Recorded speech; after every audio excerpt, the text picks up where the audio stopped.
Why don't we take a look at what subsuming a Warframe does? This is not to be taken lightly and is not for beginners. This is not a beginner system. Yep. Later, in the void.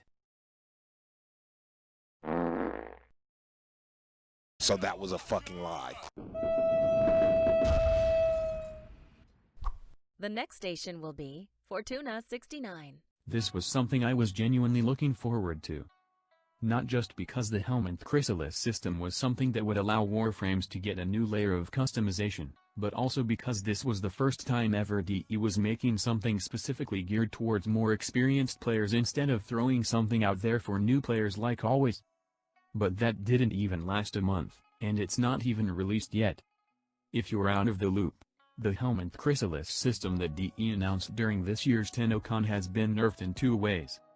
A few of the quote-unquote good abilities in the Helminth Chrysalis system such as Warcry and Aurora are being nerfed, although official numbers are not being given since, this system hasn't even been released yet.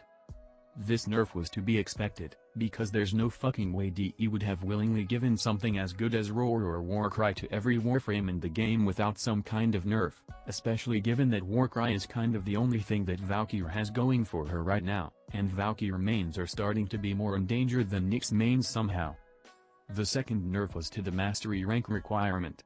Despite DE having said several times that the Helminth Chrysalis system was not intended for new players at all, the barrier of entry for this entire system has been lowered from Mastery Rank 15 to Mastery Rank 8.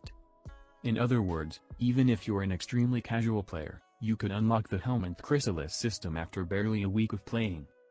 Personally, I'm fucking disappointed that this system is being shafted to make it easier to access for newer players despite having already been advertised as not for new players. Seriously. How much content is there already that a new player can access almost immediately? The Plains of Eidolon don't have a mastery rank requirement and are available almost immediately because it's located on Earth, which is the starting planet for players. Fortuna doesn't have a mastery rank requirement either, and can be unlocked extremely fast since it's located on Venus, which is another low-level planet like Earth. Zaza and Kidguns don't have mastery rank requirements at all. Mastery rank has absolutely no meaning to it. Hell, mastery rank requirements for content in general stop once you hit mastery rank 16, and that's for Riven mods, not for actual mainline content or anything.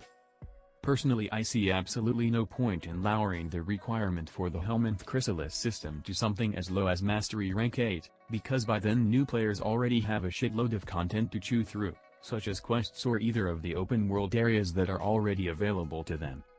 Giving a new player access to something as powerful as being able to swap out a Warframe ability so soon in their time spent playing the game is the equivalent of giving a 5-year-old the keys to piloting a Boeing 747 airliner. What exactly is mastery rank supposed to mean, then?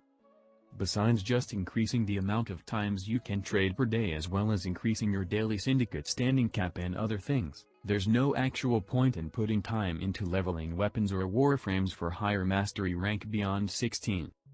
I've already beaten the your time does not matter horse to death by this point, but fucking seriously. Why bother playing the game anymore once you reach mastery rank 16? Hell, Steel Path is considered to be endgame by DE, but you can unlock Steel Path by just completing the entire star chart, which isn't even that hard especially if you have an actual experienced player with you. If you ask me, Warframe would be a lot less overwhelming for newer players if they would actually utilize their mastery rank system instead of just throwing everything they have right out of the game to new players from the start. I would say it makes more sense to space out content by mastery rank instead of simply making everything have a low requirement to entry. For example, Plains of Eidolon could still be unlocked right from the start as it is, but Fortuna would not be unlocked until mastery rank 6, Void Fissures would not be unlocked until mastery rank 9, Swordies would not be unlocked until mastery rank 12, etc. My point is, this is yet another case of something that could have been awesome being dumpstered because new players have to be catered to with every single patch we get, because I guess Warframe is only for casuals now. Thank you for watching. Never gonna